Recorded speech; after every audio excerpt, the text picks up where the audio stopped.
So I was organizing design event, and I have to do prototype making as well. So it's often like when I was teaching in the different other university, I always tell my student how I define myself. Because like I'm not a designer, first of all, and I'm not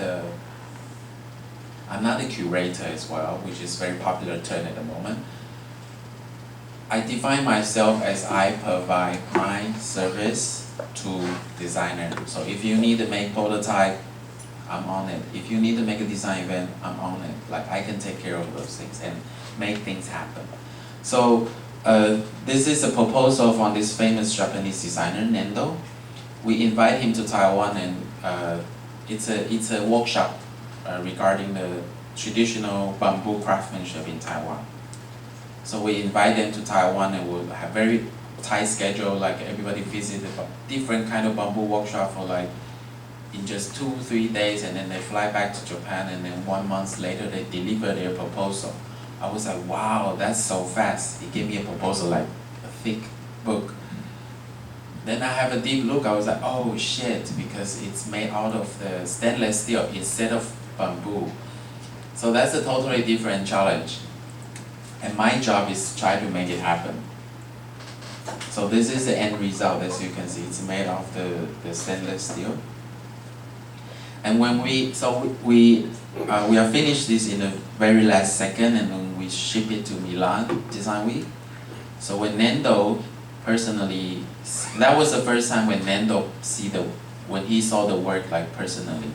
He was just standing there and then like looking at it, and he said something I really want to punch him. He was like, "Oh, I didn't know it actually works." I was like, you know. So it was quite fun. Like during all this work, I kind of enjoy all this process.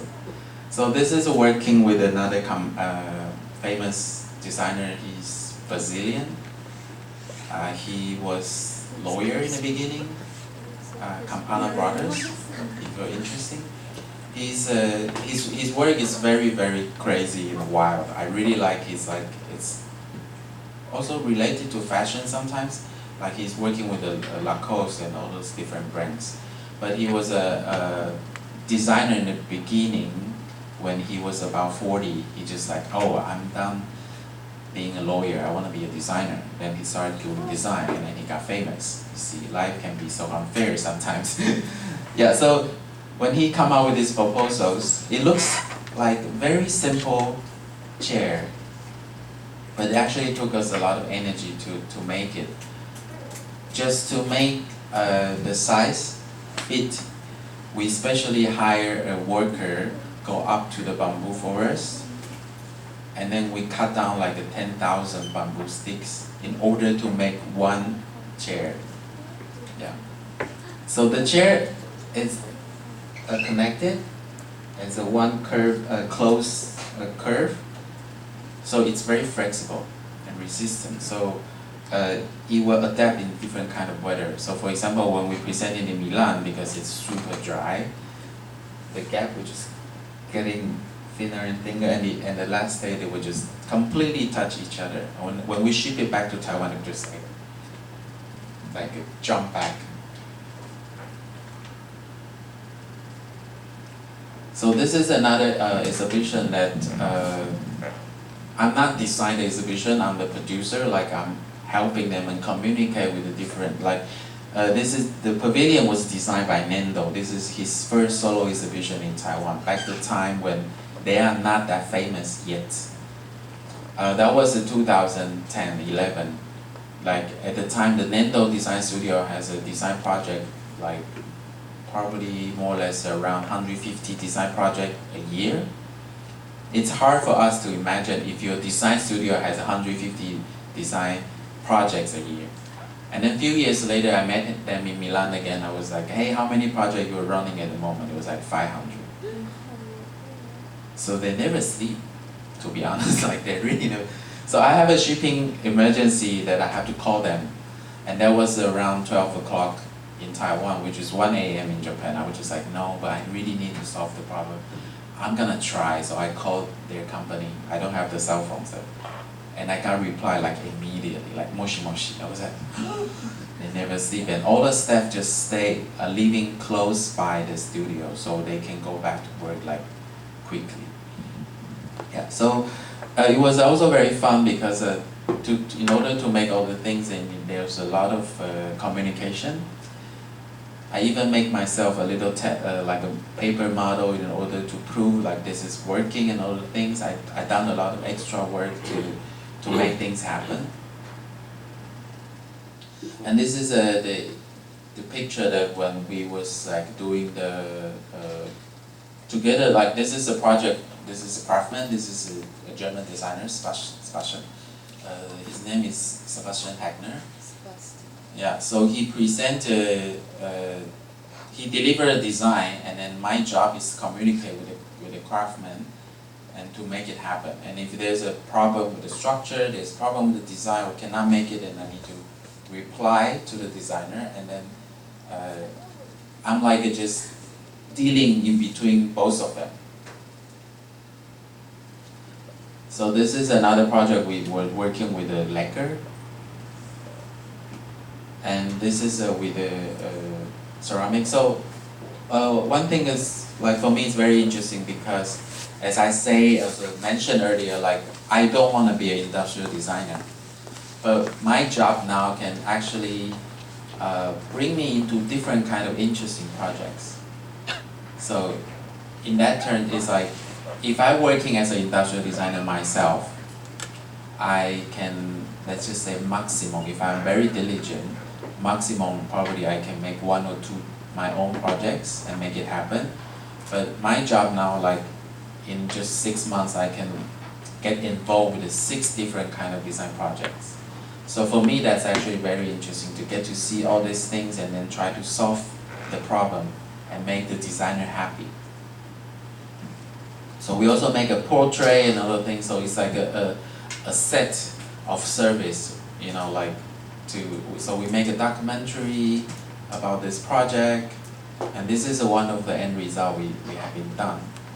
And so it looks quite simple, but there was a lot of like a technical issue we need to solve during the prototype making. For example, there was when the designer first came up with the idea, there was no support on the seat, so it might crack. Or then like the designer want to make a bamboo weaving on the surface, but it's not going to happen, so we need to make something fake.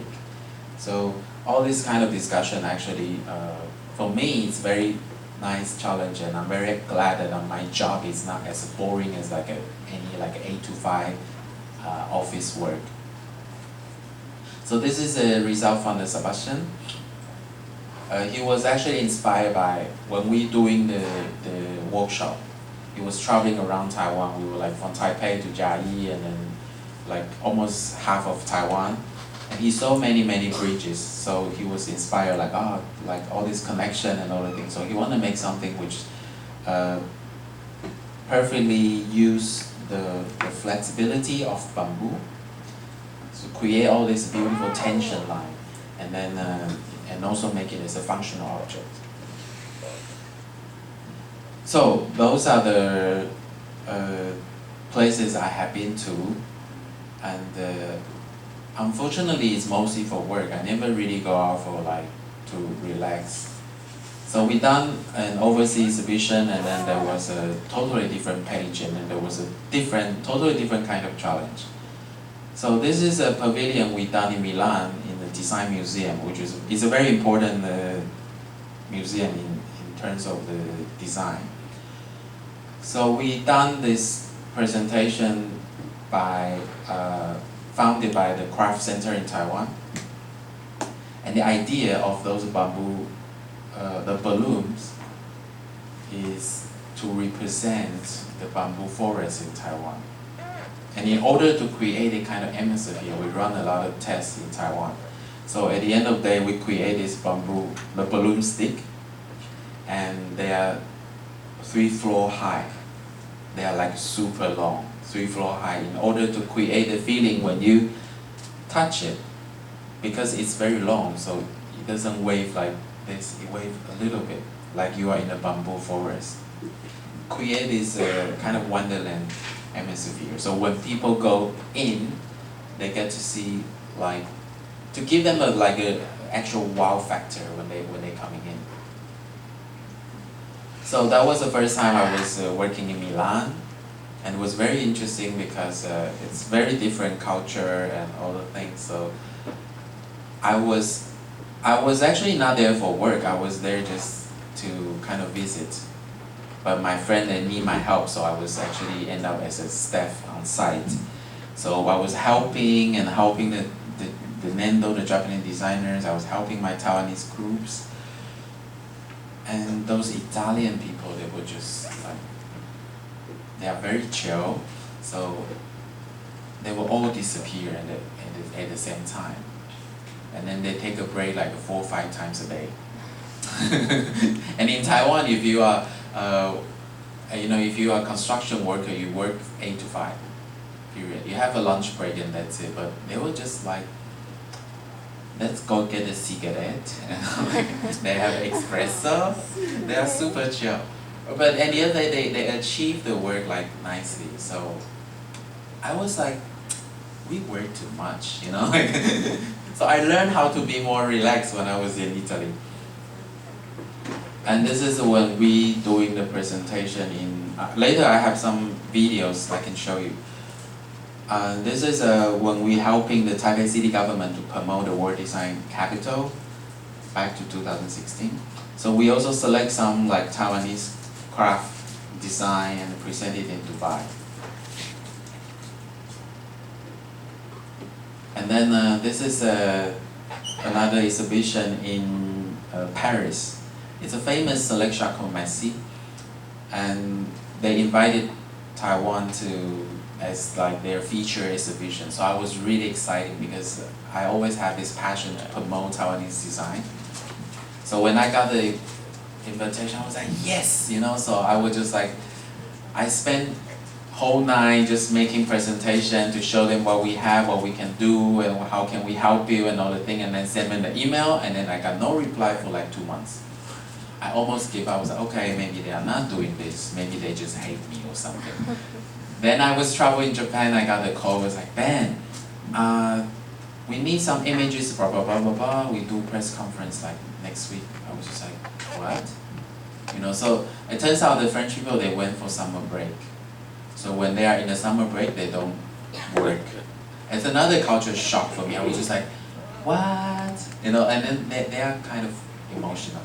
So they were shouting, they were like, you know, so that was a very hard working experience, but I also learned a lot during the process.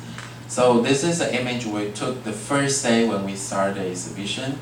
And again, it's very different because in Taiwan, it's like, if the opening day is Friday, that means you have to make everything happen on Thursday, or at least before it's opening. No, they were just like, making it, and then the people are shopping, the French, they just don't care. And then while we hired the photographer making the photo shoot, and the project manager just came in and she's just like, Ben, this one are sold. I was like, what? You know, like, it was very fun. But it's also kind of showing that, like, we are not confident enough that we are actually good. I realized that later on. This picture is not very sharp, but like we got invited to Berlin for design exhibition for many years, but we never had the budget to really do it. So because of the exhibition in Paris, I talked to my boss. I was like, hey boss, we're already in Europe. Perhaps we could do something meanwhile. And then my boss just said, yeah, you can think about it, but we don't have budget. So I was like, okay, but the flight ticket from Paris to Berlin is only 2,000 Taiwan dollars. It's so cheap. And I have a place to stay, so I said, okay, let's just try. So we carry all the things, and some of them we just ship it there, but we don't ship it back in order to reduce the cost. So I bought this thing in Berlin. So when I went to the BMQ, like the houseware shop in Berlin, and this is a board. It's not a wooden board. It's actually made out of the plaster. Like it's a kind of partition that when you doing the interior design. So my friend, she's Taiwanese, just got married to a Germany, and then she couldn't really speak at the time, and we tried to communicate, and then the guy, he realized, okay, you are buying this plastic plaster board as a table. He said, no, I'm not going to sell you. I was like, what? He was like, no, this is enough for the table. You know, they have this, it's very German. If you're Taiwanese, if you want to buy this, I don't care what you're gonna use that. You just like, okay, pay me.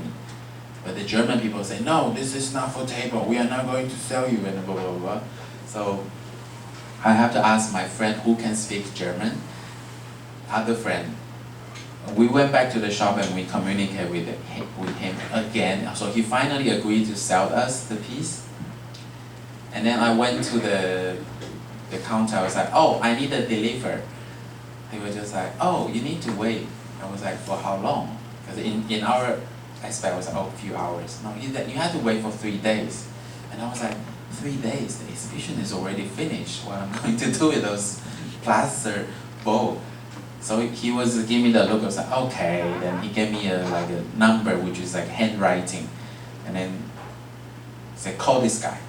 I was like, okay, I call him. So we got the delivery guy. We were waiting there for like half hour. I don't see any delivery guy. And then the guy called like, where are you? I was like, we are waiting in the gate. He was like, I'm also here. And I was just like, no way. There was a guy waiting there with a bicycle, trying to deliver this plaster board. He managed somehow, which is very cool. He has a little trolley or something. He managed it. So it's always interesting when we did exhibition outside of Taiwan. It's always because it's not your place, you know. So there's always a different culture shock, different fun experience, which also can be quite nervous at the time. I remember so well first time when I was in Milan. That was my very first time traveling by myself. I was actually quite nervous, and I also tried to be friendly. So I was working in the street alone in the evening, and then I saw a prostitute apparently. She was just like waving her hand. In the beginning I have no idea. I was like, hi, and then she was like, where are you from? I was like, I'm from Taiwan. You know, when you travel, when you go outside, you will be like, you speak even more loudly. I'm from Taiwan, and the lady, she was just like, konnichiwa. I was just like, no, seriously, you know. So there was a lot of fun story when we were making exhibition outside. So this is a brief images that you can see from the Milan Design Week. I can talk about Milan Design Week for like another 3 hours, but like we just quickly go through. This is a picture that I show it to my students, like design students. Like it looks like a sketch, right? It looks like just like a random hand sketch, yeah. Like nothing serious. No, this is a sketch actually has been planned. Like I want to make a hook here. I want to make a drawing and then make a line here. This is all planted. Like it's not random drawing as you imagine, but they try to give you that kind of image or illusion, let's just say. And so this part I was more talking about the presentation. Like you might have a great idea, but at the end of the day, the presentation is everything. So can think about it, like why he put the bookshelf and then the wardrobe like this. What does it mean? What image it brings you?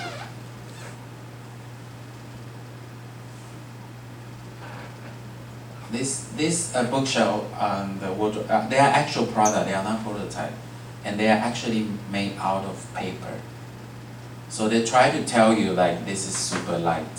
So you can even put it this way. But of course you don't use it this way, but like you can put it this way. So this is the presentation about. And if you're interested, you can Google this. It's one of the famous design studio in Netherlands back the time, and they done a lot of very edgy project at the time. Like they kind of break out the typical image of like Prada or what the object can be. And this is the design studio of that the Dutch guy with the round glasses you saw in an earlier stage. It's amazing, the studio. Like you can see the canal, and then it's so tidied up. Like when I show this to my student, the point is, it's so clean, it's so tidied up, and like I show it to my design students, and they of course they have a special feeling about it, because generally if you go to a student's classroom, it's always a mess, it's always no, but you have you know, like the picture I would also, this one I want to show you. This is a picture in his living room I took, and you know what amazed me the most? What object amazed me the most? This one? No. Like when I first stepped into this living room, I was like, no way, you have a white couch? No, this cannot be, you know, like in Taiwan it would be a mess. So you see, like this is just a small example, like they really care about their surrounding environments. And the study shows, like actually all these surrounding environments, it's influence you all the time in your subconscious.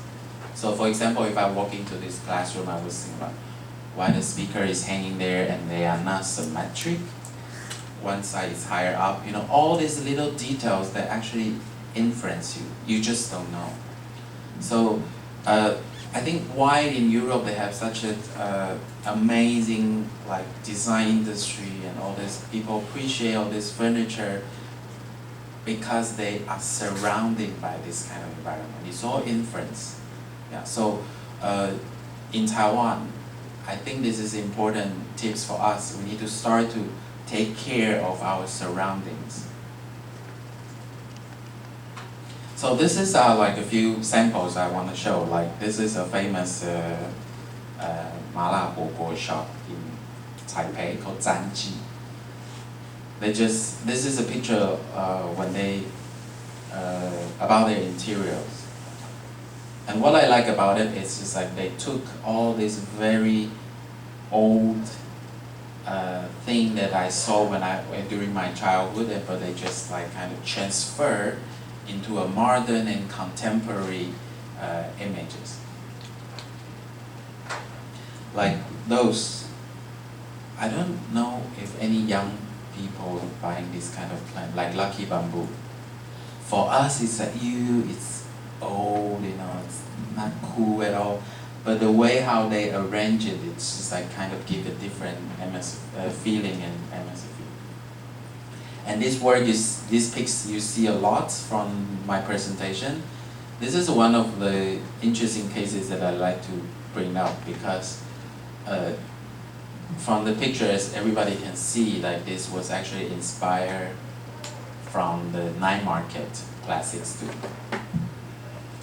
And the designer just came up with the idea like to combine this cheap plastic injection stool with luxury Ming Dynasty armrest to create a kind of contract like cheap and luxury, and then it became like a language that everybody can understand. When we present it in Europe, everybody realize, even they don't realize it, it's still pretty enough that they want to buy one to put it in their home.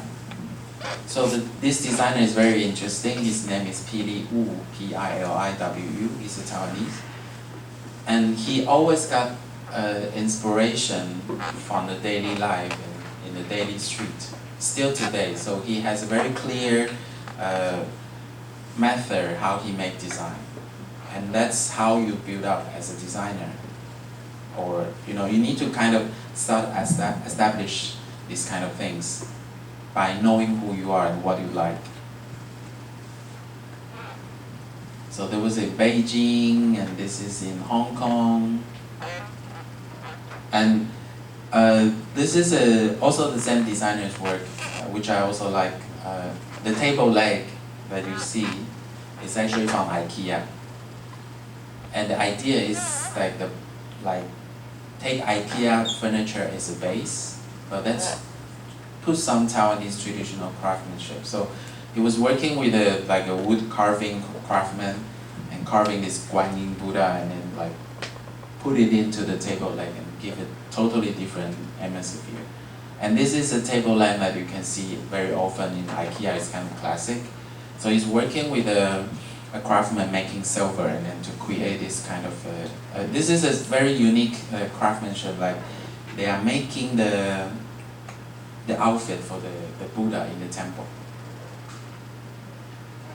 And the last is I'm going to show you the video about this. This is the project we done back to 2018.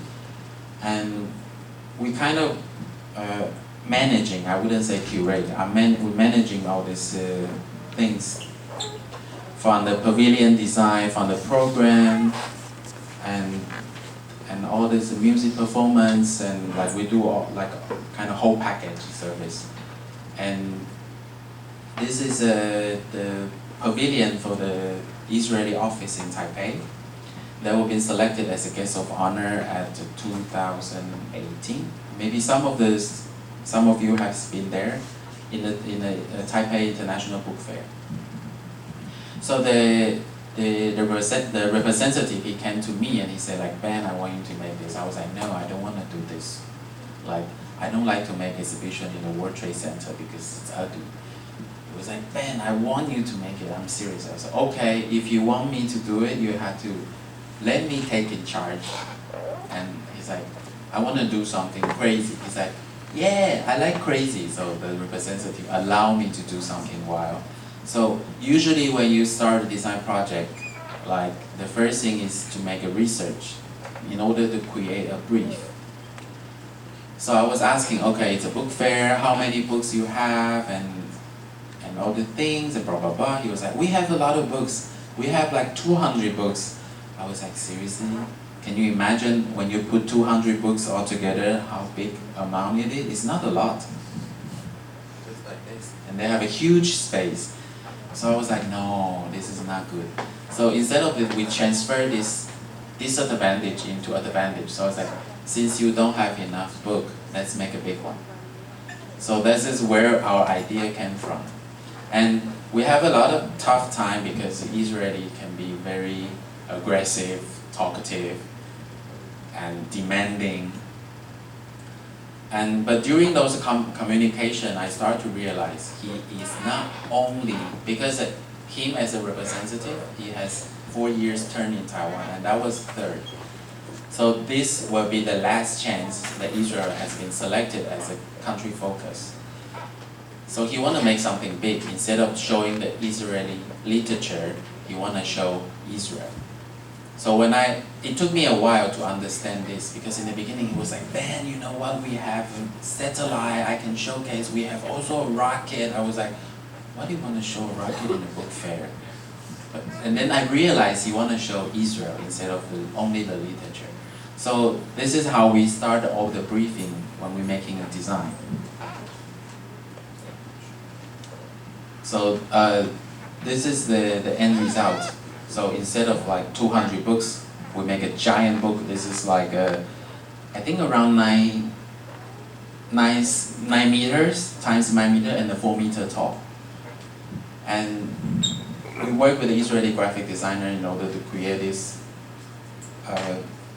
graphic, and it's actually, it looks like it's been cut, but it's just flat print. And this is the alphabet of the Hebrew from the first to the last one, in order to match the story, a never-ending story, in order to match the brief.